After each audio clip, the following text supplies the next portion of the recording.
Hello students, welcome back to AN channel. കഴിഞ്ഞ പാഠഭാഗം എല്ലാവർക്കും മനസ്സിലായെന്ന് കരുതുന്നു.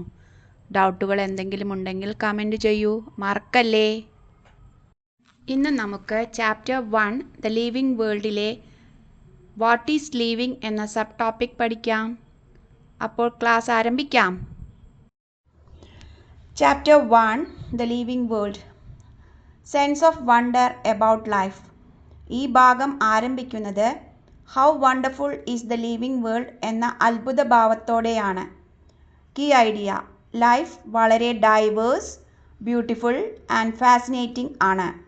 ഉദാഹരണങ്ങൾ: galloping horse, migrating birds, valley of flowers, attacking shark.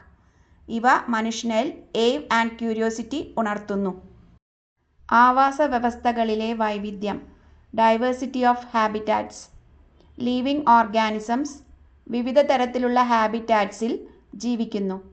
വളരെ കഠിനമായ സാഹചര്യങ്ങളിൽ പോലും ലൈഫ് നിലനിൽക്കുന്നു. ഉദാഹരണങ്ങൾ: cold mountains, forest, oceans, fresh water lakes, deserts, hot springs. ഇതിലൂടെ മനസ്സിലാകുന്നത് ജീവജാലങ്ങൾ വിവിധ എൻവയോൺമെൻ്റൽ കണ്ടീഷനോട് അഡാപ്റ്റ് ചെയ്ത് ഭൂമിയിലെ എല്ലായിടങ്ങളിലും ജീവിക്കുന്നു എന്നതാണ്. പ്രകൃതിയിലെ പരസ്പര ബന്ധങ്ങൾ, interactions in nature. Living organisms തമ്മിൽ വിവിധ തരത്തിലുള്ള ഇൻ്ററാക്ഷൻസ് നടക്കുന്നു. പ്രധാനമായും രണ്ട് തരത്തിലുള്ള ഇൻ്ററാക്ഷൻസ് ആണ് കാണുന്നത്: കോൺഫ്ലിക്റ്റ്, ഫുഡ്, സ്പേസ്, മേറ്റ്സ് എന്നിവയ്ക്കായുള്ള കോമ്പറ്റീഷൻ. കോപ്പറേഷൻ, ഒരുമിച്ച് ജീവിക്കുകയും പരസ്പരം സഹായിക്കുകയും ചെയ്യുന്നത്. ഈ ഇൻ്ററാക്ഷൻസ് നടക്കുന്നത് ഒരു പോപ്പുലേഷനുള്ളിൽ. വിവിധ പോപ്പുലേഷൻസ് തമ്മിൽ ഉള്ള കമ്മ്യൂണിറ്റി ലെവലിൽ. കീ ഐഡിയ: ലൈഫ് ഒറ്റപ്പെട്ടതല്ല, എല്ലാ ഓർഗാനിസംസും പരസ്പരം ഇൻ്റർ കണക്റ്റഡ് ആണ്. കോശത്തിനുള്ളിലെ സങ്കീർണ പ്രവർത്തനങ്ങൾ, കോംപ്ലക്സിറ്റി ഇൻസൈഡ് സെൽ. ജീവൻ്റെ പ്രവർത്തനങ്ങൾ പുറത്തു മാത്രമല്ല, സെൽസിനുള്ളിലും നടക്കുന്നു. Molecular traffic inside A cell എന്ന് പറയുന്നത് തുടർച്ചയായി നടക്കുന്ന കെമിക്കൽ റിയാക്ഷൻസ്, മോളിക്യൂളിൻ്റെ മൂവ്മെൻറ്റ് ഇവയെല്ലാം ചേർന്നതാണ്. ഇതാണ് metabolism. Key idea: life microscopic ലെവലിലും വളരെ ആക്റ്റീവ് ആൻഡ് ഡൈനാമിക് ആണ്. പ്രധാന ചോദ്യം: വാട്ട് ഈസ് ലൈഫ്? ജീവജാലങ്ങളിലെ ഈ എല്ലാ പ്രത്യേകതകളും നമ്മെ ഒരു പ്രധാന ചോദ്യത്തിലേക്ക് നയിക്കുന്നു. What indeed is life? അഥവാ ജീവൻ എന്നത് യാഥാർത്ഥത്തിൽ എന്താണ്? ഈ ചോദ്യത്തിന് രണ്ട് പ്രധാന ഭാഗങ്ങൾ ഉണ്ട്. ജീവനെക്കുറിച്ചുള്ള രണ്ട് തരത്തിലുള്ള ചോദ്യങ്ങൾ. ഒന്ന്, technical question: what is living? Living things എങ്ങനെ നോൺ ലിവിങ് തിങ്സിൽ നിന്നും വ്യത്യസ്തമാണ്? ഇതൊരു സയൻറ്റിഫിക് ആൻഡ് മെഷറബിൾ ക്വസ്റ്റ്യൻ ആണ്. അഥവാ ജീവജാലങ്ങളുടെ പ്രത്യേകതകൾ ശാസ്ത്രീയമായി പഠിക്കാവുന്നതാണ്. രണ്ട്, philosophical question: what is the purpose of life? ഈ ചോദ്യം അബ്സ്ട്രാക്റ്റ് ആണ്, സയൻറ്റിഫിക് അല്ല. ഓരോ വ്യക്തിക്കും വ്യത്യസ്തമായ ഉത്തരങ്ങളായിരിക്കും ഉണ്ടാകുക. ശാസ്ത്രീയ സമീപനം, സയൻറ്റിഫിക് അപ്രോച്ച്. ബയോളജി പ്രധാനമായും ടെക്നിക്കൽ ക്വസ്റ്റ്യനാണ് ശ്രദ്ധ നൽകുന്നത്. സയൻറ്റിസ്റ്റ് പഠിക്കുന്നത് characteristics of life, growth, reproduction, metabolism പോലുള്ള ലൈഫ് പ്രോസസ്സാണ്. എന്നാൽ ഫിലോസഫിക്കൽ ക്വസ്റ്റ്യന് ബയോളജി ഉത്തരം നൽകുന്നില്ല. ഈ ചാപ്റ്ററിൻ്റെ പ്രധാന വിഷയം. Focus of the chapter. ഈ ചാപ്റ്റർ പ്രധാനമായും വാട്ട് ഈസ് ലിവിങ് എന്ന ചോദ്യത്തിനാണ് ഉത്തരം കണ്ടെത്തുന്നത്.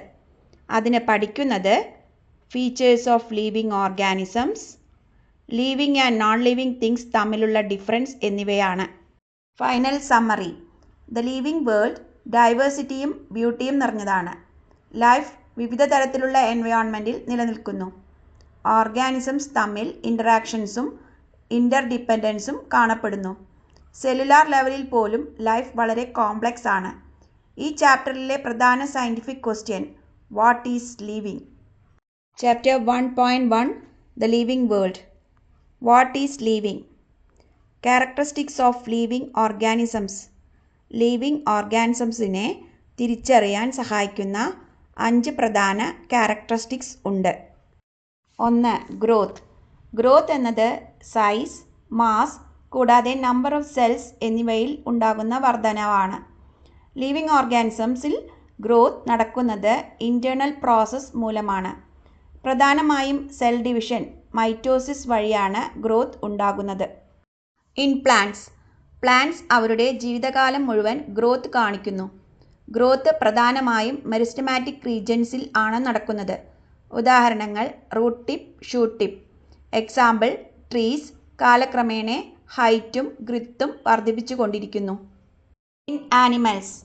ആനിമൽസിൽ ഗ്രോത്ത് ഒരു നിശ്ചിത പ്രായം വരെ മാത്രമേ ഉണ്ടാകൂ. മെച്യൂരിറ്റി നേടിയ ശേഷം ഗ്രോത്ത് നിൽക്കുന്നു. എക്സാമ്പിൾ ഹ്യൂമൻസ് ഒരു നിശ്ചിത പ്രായം വരെ മാത്രമാണ് വളരുന്നത്. How growth happens. ഗ്രോത്ത് നടക്കുന്നത് സെൽ ഡിവിഷൻ, മൈറ്റോസിസ് വഴിയാണ്. ഇതിലൂടെ സെൽ നമ്പർ വർദ്ധിക്കുന്നു, സെൽ സൈസ് കൂടുന്നു. ഇമ്പോർട്ടൻ്റ് നോട്ട്: നോൺ ലിവിങ് തിങ്സും സൈസ് വർദ്ധിപ്പിക്കുന്നു. ഉദാഹരണങ്ങൾ മൗണ്ടൻസ്, ക്രിസ്റ്റൽസ്. പക്ഷേ ഇവയിലെ ഗ്രോത്ത് നടക്കുന്നത് എക്സ്റ്റേണൽ അഡിഷൻ മൂലമാണ്, ഇൻറ്റേർണൽ പ്രോസസ്സ് മൂലമല്ല. അതിനാൽ ഗ്രോത്ത് മാത്രം ലൈഫിൻ്റെ ഡിഫൈനിങ് ഫീച്ചർ അല്ല. കൺക്ലൂഷൻ: ഗ്രോത്ത് ലിവിങ് ഓർഗാനിസത്തിൻ്റെ ഒരു ക്യാരക്ടറിസ്റ്റിക്സ് ആണ്. എന്നാൽ ഗ്രോത്ത് മാത്രം ഉപയോഗിച്ച് ലൈഫിനെ ഡിഫൈൻ ചെയ്യാൻ കഴിയില്ല. 2. റീപ്രൊഡക്ഷൻ. റീപ്രൊഡക്ഷൻ എന്നത് ലിവിങ് ഓർഗാനിസംസ് അതേ സ്പീഷീസിലുള്ള പുതിയ ഇൻഡിവിജ്വൽസിനെ ഉൽപ്പാദിപ്പിക്കുന്ന പ്രോസസ്സ് ആണ്. ഇതിലൂടെ ഭൂമിയിൽ ലൈഫിൻ്റെ കണ്ടിന്യൂറ്റി നിലനിൽക്കുന്നു. Types of reproduction. Asexual reproduction. ഒരു പാരന്റ് മാത്രം പങ്കെടുക്കുന്നു. ഗമേറ്റ്സിൻ്റെ ഫ്യൂഷൻ ഉണ്ടാകില്ല. ഓഫ്സ്പ്രിങ്സ് ജെനറ്റിക്കലി ഐഡൻറ്റിക്കലായ ക്ലോൺസ് ആയിരിക്കും.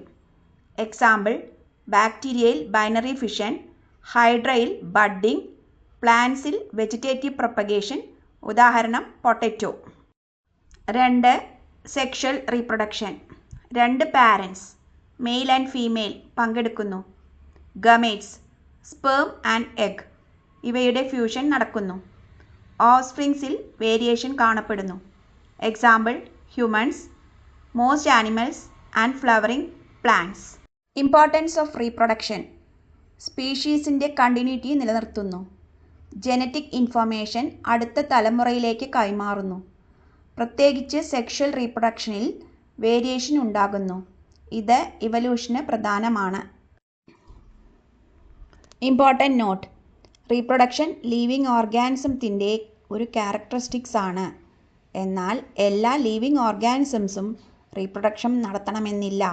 ഉദാഹരണം മ്യൂൾസ്, സ്റ്റെറൈൽ വർക്കർ ബീസ്, ഇൻഫെർട്ടൈൽ ഹ്യൂമൻസ്. അതിനാൽ റീപ്രൊഡക്ഷൻ മാത്രം ലൈഫിൻ്റെ ഡിഫൈനിങ് ഫീച്ചർ അല്ല. കൺക്ലൂഷൻ: റീപ്രൊഡക്ഷൻ സ്പീഷീസിൻ്റെ സർവൈവലിന് വളരെ പ്രധാനമാണ്. എന്നാൽ റീപ്രൊഡക്ഷൻ മാത്രം ഉപയോഗിച്ച് ലിവിങ് ഓർഗാനിസത്തിനെ ഡിഫൈൻ ചെയ്യാൻ കഴിയില്ല. 3. മെറ്റബോളിസം. മെറ്റബോളിസം എന്നത് ലിവിങ് ഓർഗാനിസംസിനുള്ളിൽ ലൈഫ് നിലനിർത്താൻ നടക്കുന്ന എല്ലാ കെമിക്കൽ റിയാക്ഷൻ്റെയും ആകെ കൂട്ടമാണ്. Types of metabolism. 1. Anabolism, building up reaction. ലളിതമായ മോളിക്യൂൾസിൽ നിന്നും കോംപ്ലക്സ് മോളിക്യൂൾസ് രൂപപ്പെടുന്ന പ്രോസസ്സാണ് ആനബോളിസം. ഈ പ്രോസസ്സിന് എനർജി ആവശ്യമാണ്. എക്സാമ്പിൾ പ്ലാന്റ്സിൽ ഫോട്ടോസിന്തസിസ്, അമിനോ ആസിഡ്സിൽ നിന്നും പ്രോട്ടീൻ രൂപപ്പെടൽ. 2. Catabolism, breaking down reactions. Complex molecules ലളിതമായ മോളിക്യൂൾസായി ബ്രേക്ക് ഡൗൺ ചെയ്യപ്പെടുന്ന പ്രോസസ്സാണ് കാറ്റബോളിസം. ഈ പ്രോസസ്സിൽ എനർജി റിലീസ് ചെയ്യപ്പെടുന്നു. എക്സാമ്പിൾസ് റെസ്പിറേഷൻ, ഗ്ലൂക്കോസിൻ്റെ break down, digestion of food. Key features of metabolism. എല്ലാ ലിവിങ് ഓർഗാനിസത്തിലും മെറ്റബോളിസം തുടർച്ചയായി നടക്കുന്നു. സെൽസിനുള്ളിലെ എല്ലാ ബയോകെമിക്കൽ റിയാക്ഷൻസും ഇതിൽ ഉൾപ്പെടുന്നു. ഗ്രോത്ത്, റിപ്പയർ, സർവൈവൽ എന്നിവയ്ക്ക് മെറ്റബോളിസം അനിവാര്യമാണ്. Important point. Non living things metabolism കാണിക്കില്ല. ചില ബയോകെമിക്കൽ റിയാക്ഷൻസ് ടെസ്റ്റ് ട്യൂബിൽ പുറത്ത് നടത്താമെങ്കിലും അവയുടെ ഒറിജിൻ ലിവിങ് സിസ്റ്റത്തിൽ നിന്നാണ്. അതിനാൽ മെറ്റബോളിസം ലൈഫിൻ്റെ ഡിഫൈനിങ് ഫീച്ചറായി കണക്കാക്കപ്പെടുന്നു. കൺക്ലൂഷൻ. മെറ്റബോളിസം ലൈഫ് പ്രോസസ്സ് നിലനിർത്താൻ അനിവാര്യമാണ്. ലിവിങ് ആൻഡ് നോൺ ലിവിങ് തമ്മിൽ വ്യത്യാസപ്പെടുത്തുന്ന ഏറ്റവും പ്രധാന ക്യാരക്ടറിസ്റ്റിക്സിലൊന്നാണ് മെറ്റബോളിസം. അടുത്തത് 4. Cellular organisation. സെല്ലുലാർ ഓർഗനൈസേഷൻ എന്നത് എല്ലാ ലിവിങ് ഓർഗാനിസംസും സെൽ കൊണ്ടാണ് നിർമ്മിതമായിരിക്കുന്നത് എന്നതാണ്. സെൽസ് ആണ് ലൈഫിൻ്റെ basic structural and functional units. Key points. Cell എല്ലാ ലൈഫ് പ്രോസസ്സും നടത്താൻ കഴിയുന്ന ഏറ്റവും ചെറിയ യൂണിറ്റാണ്.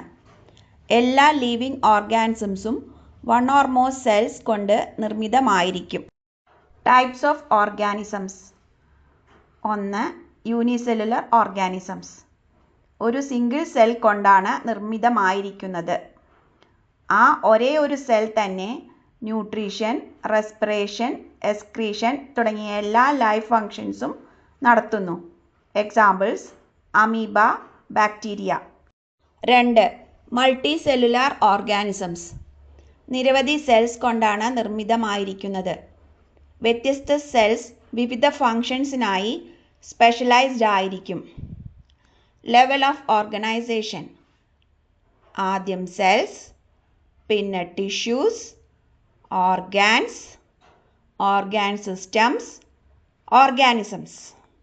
Example human, plants. Importance of cellular organisation.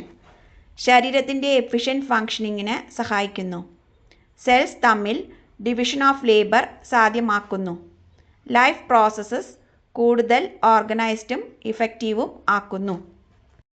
Important point. Non living തിങ്സിൽ സെൽ ഉണ്ടാകില്ല. സെൽസിൻ്റെ പ്രസൻസ് ലിവിങ് ഓർഗാനിസത്തിൻ്റെ ഒരു ഫണ്ടമെൻ്റൽ ഫീച്ചറാണ്. കൺക്ലൂഷൻ. സെല്ലുലാർ ഓർഗനൈസേഷൻ ലൈഫിന് എസെൻഷ്യലാണ്. എന്നാൽ ഇത് മാത്രം ഉപയോഗിച്ച് ലൈഫിനെ പൂർണ്ണമായും ഡിഫൈൻ ചെയ്യാൻ കഴിയില്ല. 5. Consciousness. Response to stimuli. Consciousness എന്നത് ലിവിങ് ഓർഗാനിസത്തിന് സറൗണ്ടിങ്സിലുള്ള ചേഞ്ചസിനെ സെൻസ് ചെയ്യാനും അതിന് റെസ്പോൺസ് നൽകാനും ഉള്ള കഴിവാണ്. What is stimulus? സ്റ്റിമുലസ് എന്നത് എൻവയോൺമെൻറ്റിൽ ഉണ്ടാകുന്ന ഏതെങ്കിലും ചേഞ്ച് ആണ്. Example light, temperature, water, chemicals, sound. How organisms response. Plants. Plant സ്റ്റിമുലസിന് സ്ലോ ആയി റെസ്പോൺസ് ചെയ്യുന്നു. എക്സാമ്പിൾ ലൈറ്റിലേക്ക് വളയുക, ഫോട്ടോട്രോപ്പിസം. റൂട്ട്സ് വാട്ടറിലേക്ക് വളരുക. In animals including humans. ആനിമൽസിൽ റെസ്പോൺസ് വളരെ ക്വിക്കും വെൽ ഡെവലപ്ഡും ആണ്. ഇത് നെർവസ് സിസ്റ്റമും സെൻസ് ഓർഗാൻസും നിയന്ത്രിക്കുന്നു. എക്സാമ്പിൾസ് ചൂടുള്ള വസ്തുവിൽ നിന്ന് കൈ പിൻവലിക്കൽ, സൗണ്ട് അല്ലെങ്കിൽ സ്മെല്ലിന് റെസ്പോൺസ് നൽകൽ. Key features. എല്ലാ ലിവിങ് ഓർഗാനിസംസും മൈക്രോ ഓർഗാനിസംസ് ഉൾപ്പെടെ സ്റ്റിമുലൈന് റെസ്പോൺസ് കാണിക്കുന്നു. ഈ കഴിവിനെയാണ് കോൺഷ്യസ്നസ് അല്ലെങ്കിൽ ഇറിറ്റബിലിറ്റി എന്ന് വിളിക്കുന്നത്. Important point. Non living things സ്റ്റിമുലൈന് റെസ്പോൺസ് കാണിക്കില്ല. അതിനാൽ ഇത് ലൈഫിൻ്റെ വളരെ പ്രധാനപ്പെട്ട ഫീച്ചറാണ്. Conclusion. Consciousness, response to stimuli living ഓർഗാനിസത്തിൻ്റെ ഏറ്റവും പ്രധാന ഡിഫൈനിങ് പ്രോപ്പർട്ടി ആണ്. ഈ പാഠഭാഗങ്ങൾ എല്ലാവർക്കും മനസ്സിലായല്ലോ. എന്തെങ്കിലും ഡൗട്ട്സ് ഉണ്ടോ? ഉണ്ടെങ്കിൽ കമൻറ്റ് ചെയ്യൂ, റിപ്ലൈ തരാം. അടുത്ത വീഡിയോയ്ക്കായി കാത്തിരിക്കൂ.